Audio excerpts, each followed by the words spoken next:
जेव्हा गोकर्ण व्यासपीठावर बसून कथा सांगू लागला तेव्हा ते प्रेतही तेथे आले आणि बसण्यासाठी इकडे तिकडे जागा शोधू लागले.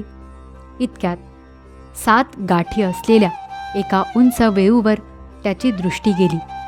त्या वेऊच्या सर्वात खालच्या गाठीच्या छिद्रात घुसून ते प्रेत तेथे बसून राहिले. वायुरूप असल्याकारणाने ते कुठे बाहेर बसू शकत नव्हते, म्हणून वेळूत घुसले. गोकर्णाने एका वैष्णव ब्राह्मणाला मुख्य श्रोता बनविले आणि पहिल्या स्कंधापासून स्पष्ट शब्दात कथा सांगण्यास प्रारंभ केला.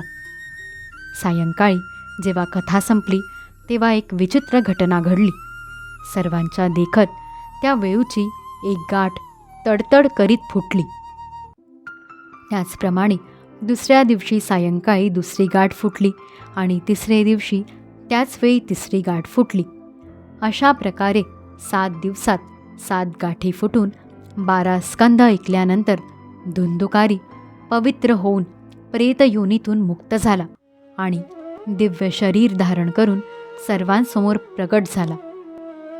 त्याचे शरीर मेघाप्रमाणे श्यामवर्णाचे, पीतांबर नेसलेले, गळ्यात तुलसीमालांनी सुशोभित असे होते.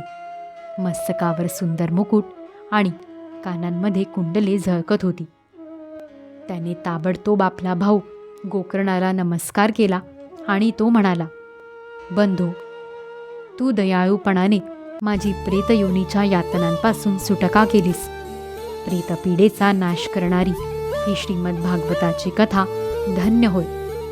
श्रीकृष्ण धामाची प्राप्ती करून देणारे हे सप्ताह पारायणही धन्य होय. जेव्हा एखाद्याला सप्ताह श्रवणाचा योग येतो तेव्हा त्याच्या पापांचा थरकाप उडतो, कारण भागवताची कथा आपला लगेच नाश करील अशी त्यांना भीती वाटते.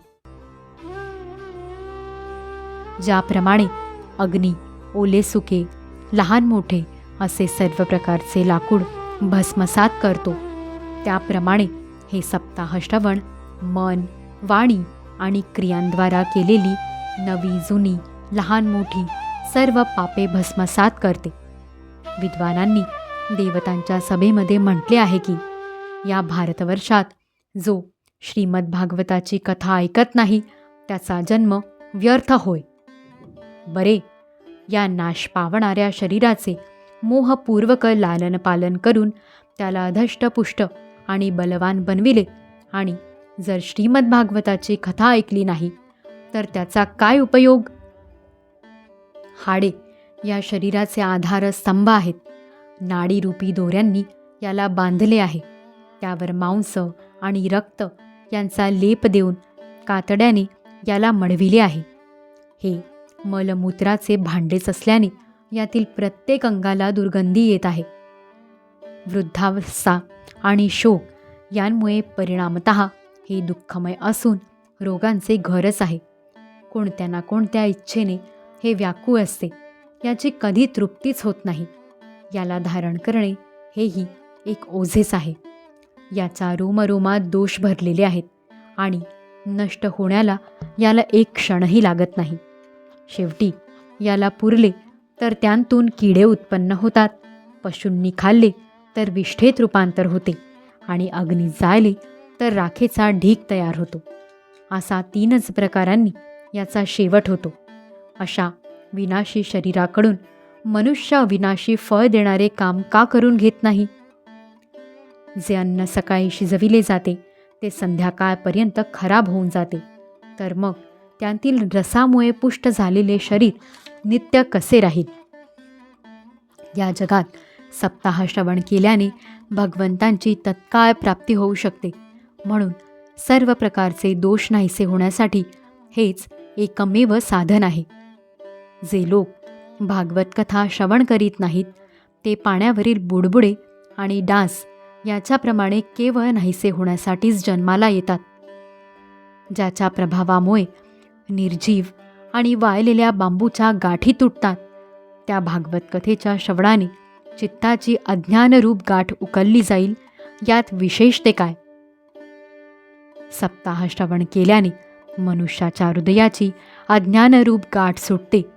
त्याचे सर्व संशय नाहीसे होतात आणि सर्व कर्मे क्षीण होऊन जातात. हे भागवत कथारूपी तीर्थ संसारातील पापरूप चिखल धुवून काढण्यात पटाईत आहे. विद्वानांचे म्हणणे आहे की जेव्हा हे कथातीर्थ हृदयात स्थिर होते तेव्हा मनुष्याची मुक्ती होते हे निश्चित समजावे. ज्यावेळी धुंदुकारी हे सर्व सांगत होता त्याचवेळी वैकुंठातील पार्षदांसह एक तेजस्वी विमान तिथे उतरले. सर्व लोकांच्या समक्ष धुंदुकारी त्या विमानात चढून बसला. तेव्हा विमानातून आलेल्या पार्षदांना पाहून गोकर्ण त्यांना म्हणाला. गोकर्णाने विचारले, भगवंतांच्या प्रिय पार्षदांनो, येथे तर शुद्ध अंतःकरणाचे अनेक श्रोते आहेत. त्या सर्वांसाठी आपण आपल्याबरोबर आणखी विमाने का आणली नाहीत?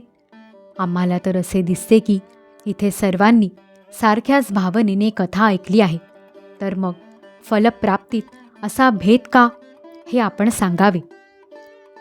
हरिदास म्हणाले, फलप्राप्तीच्या भेदाचे कारण श्रवणातील भेद हे आहे. श्रवण सर्वांनी सारखेच केले हे म्हणणे बरोबर आहे, परंतु याच्यासारखे सर्वांनी मनन केलेले नाही. म्हणूनच सर्वांनी एकाच वेळी श्रवण केल्यानंतरही फळात फरक पडला. या प्रेताने 7 दिवस उपवास करून श्रवण केले होते. तसेच ऐकलेल्या विषयाचे स्थिरचित्ताने खूप मनन आणि निदिध्यासनही ते करीत होते. जे ज्ञान चित्तात दृढ होत नाही ते व्यर्थ होय. त्याचप्रमाणे लक्ष न देता केलेले श्रवण, संशयी मनाने केलेले मंत्रपठण आणि मन इकडे तिकडे भटकत असताना केलेला जप काहीही फल देत नाही. वैष्णव नसलेला देश, अपात्र व्यक्तीला दिलेले श्राद्धाचे भोजन, अवैदिकाला दिलेले दान आणि सदाचारहीन कुळ हे सर्व व्यर्थ होय. गुरुवचनावर विश्वास, अंतःकरणात नम्रता, मनातील विकारांवर विजय आणि कथा ऐकताना चित्ताची एकाग्रता आदी नियमांचे पालन केले गेले तर श्रवणाचे फळ मिळते. आणि अशा रीतीने श्रोत्यांनी पुन्हा श्रीमद भागवताची कथा ऐकली तर त्यांना निश्चितच वैकुंठ प्राप्ती होईल. हे गोकर्णा, आपल्याला तर भगवंत स्वतःच येऊन गोलोकधामाला घेऊन जातील असे म्हणून ते सर्व पार्षद हरिकीर्तन करीत वैकुंठलोकी निघून गेले. गोकर्णाने श्रावण महिन्यात पुन्हा त्याच प्रकारे सप्ताह करून कथा सांगितली आणि त्याच श्रोत्यांनी ती पुन्हा ऐकली. हे नारद मुनी, या कथेच्या समाप्तीनंतर काय झाले ते ऐका. भगवंत आपल्या भक्तांनी भरलेल्या विमानांसह तेथे प्रगट झाले. त्यावेळी सगळीकडे नमस्कार आणि जय जयकाराचा घोष होऊ लागला. भगवंतांनी अत्यंत आनंदाने आपल्या पांचजन्य शंखाचा नाद केला आणि गोकर्णाला आपल्या हृदयाशी कवटाळून त्याला आपल्यासारखे रूप दिले. भगवंतांनी क्षणातच अन्य सर्व श्रोत्यांनाही मेघासारखे श्यामवर्ण, रेशमी पीतांबरधारी, किरीट आणि कुंडले यांनी विभूषित केले.